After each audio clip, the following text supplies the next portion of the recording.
Aujourd'hui, je vais reprendre Lacan et Dolto au sujet du stade du miroir. Je dis reprendre car j'avais déjà consacré une vidéo à Lacan, Dolto et Winnicott concernant le stade du miroir pour mettre en avant les points en désaccord, les différences entre ces trois auteurs concernant le stade du miroir.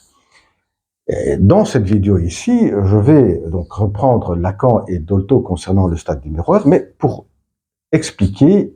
pour mettre en avant les points en commun entre Lacan et Dolto au sujet du stade du miroir, en tout cas au sujet de la fonction du miroir dans le développement de l'enfant. Je dis fonction du miroir car pour Dolto, il n'y a pas vraiment un stade du miroir.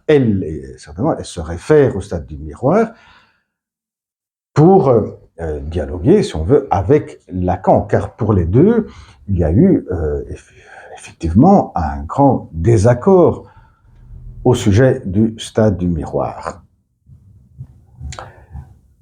Mais dans un premier moment, dans cette vidéo ici, je vais reprendre très rapidement la fonction du miroir dans la pensée de Dolto, qui met en avant surtout les différences. Alors, pour Dolto, au départ, quand on parle des premiers mois de vie, on parle du bébé, la fonction du miroir, c'était un peu comme l'entendait Winnicott. C'est pas la fonction du miroir plan qui est en jeu. C'est une autre forme de miroir. C'est le regard de la maman, les yeux de la maman, l'expression de la maman ou l'odeur de la maman qui va refléter ce que le bébé ressent, et cela va être structurant, va avoir des effets positifs pour son développement. C'est seulement dans un deuxième temps que l'enfant, pour Dolto, sera confronté effectivement au miroir plan. Et donc la fonction, là on peut parler de la fonction du miroir plan.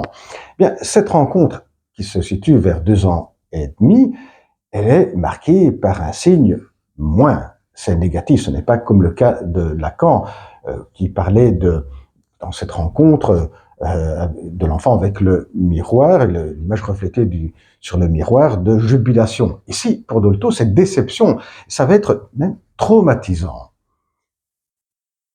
Car l'enfant va se rendre compte que l'image reflétée du miroir ne correspond pas à lui. Et c'est l'écart entre soi-même et l'image reflétée sur le miroir qui va se creuser de plus en plus. Expliquons un petit peu mieux. L'enfant, quand il parle, il utilise des mots, ces mots véhiculent, à part des significations, véhiculent une partie de son image du corps. Et se rend compte que l'adulte n'entend pas cette partie de l'image du corps, n'entend pas ce que, effectivement, l'enfant ressent. Et donc là, il se creuse un écart, se rend compte qu'il y a un écart entre ce que l'enfant exprime en utilisant des mots et ce que l'adulte entend de ce que l'enfant dit.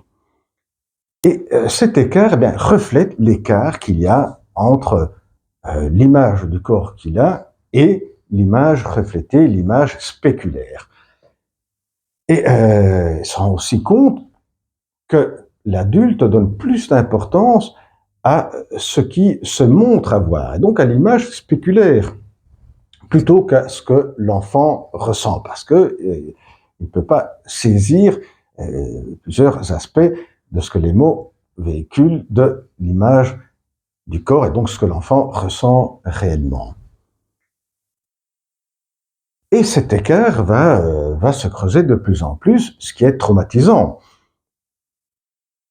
Cet écart qui est, au fond, un antagonisme entre l'image du corps et l'image spéculaire. Et ce sera l'image spéculaire qui aura le dessus. Et l'image du corps sera refoulée. Et voilà pourquoi l'image du corps inconscient, dans la pensée de Dolto. Et donc, la vérité de son être, de l'être de l'enfant, ben, ne pourra plus facilement s'exprimer dans les mots. Il y aura même une difficulté qui sera de plus en plus prononcée. Voyons maintenant Lacan. Alors, quand on se réfère au stade du miroir comme il a été décrit par Lacan, il faut toujours souligner deux mouvements. Surtout souligner que ce stade du miroir décrit par Lacan a en soi deux mouvements. Un mouvement qui est marqué par le signe moins et on va commencer par le signe plus. Donc, un mouvement qui est marqué par le signe plus et un mouvement qui est marqué par le signe moins. Commençons par le premier mouvement. C'est le propre de ce qu'on retient du stade du miroir.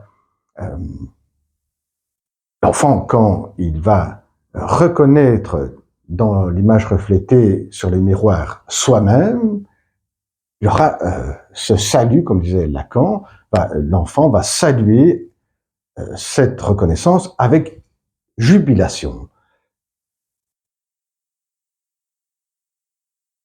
Ce qui est tout le contraire de ce qu'on a vu avec Dolto. Là, c'est le contraire de la jubilation. Déception, mal-être, qui sera traumatisant.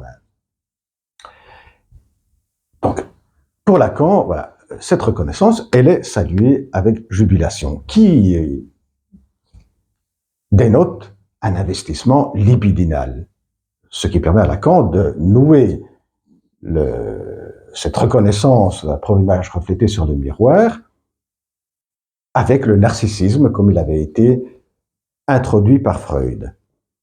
Et donc l'investissement libidinal. Et la formation, car cette image reflétée sur le miroir sera à la base de la formation du moi. Et là, cette image reflétée sur le miroir, cette identification, c'est l'identification, processus très important, essentiel dans le domaine de la psychanalyse, eh bien, donne une unité. Unité à quoi? Eh bien, à ce morcellement qu'il y avait. Et là, Lacan évoquait Mélanie Klein, un morcellement, un éparpillement. Eh bien, cette identification, cette formation du moi va donner une unité à ce morcellement, éparpillement. Voyons maintenant l'autre mouvement, marqué par un signe moins. Cette unité salutaire, orthopédique de ce mouvement marqué par le signe plus, eh bien, est illusoire, car l'enfant, quand il passe par ce stade du miroir, n'a pas encore achevé son développement moteur, donc il n'a pas encore une maîtrise de ses mouvements. Et donc c'est une unité qui est illusoire. Et le moi aura comme une fonction dorénavant imaginaire de méconnaissance de ce qui se passe réellement au niveau du vécu.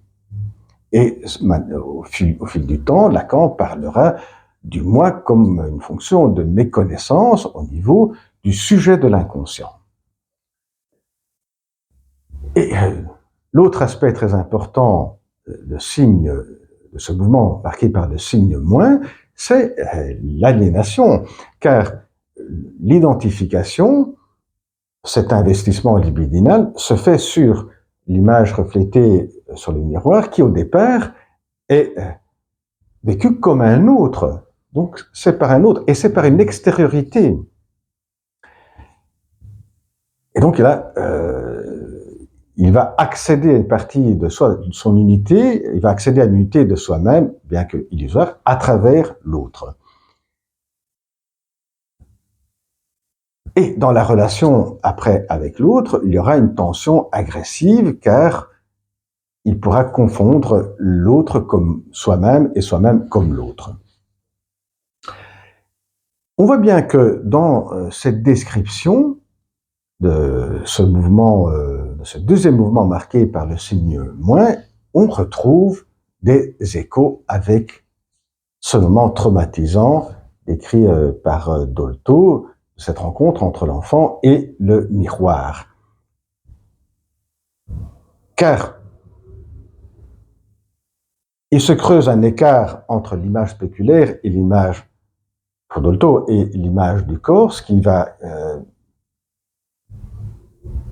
provoquer petit à petit un antagonisme entre l'image spéculaire et l'image du corps. Ce sera l'image spéculaire qui aura le dessus, qui va freiner après l'expression de ce que ressent effectivement l'enfant, car l'image du corps sera refoulée. Et là, on voit le point en commun avec Lacan. Quand Lacan parlera de la fonction de méconnaissance du moi, il dira que ce qui est de méconnaissance, c'est le sujet de l'inconscient. C'est l'être, c'est la vérité de l'être qui sera méconnue. Et voilà qu'on a le point commun le point d'accord entre Dolto et Lacan. Le spéculaire, que ce soit pour Dolto ou pour Lacan, va à freiner, méconnaître le sujet de l'inconscient, méconnaître et freiner l'émergence de la vérité de l'être. Bien voilà, à la prochaine vidéo, au revoir.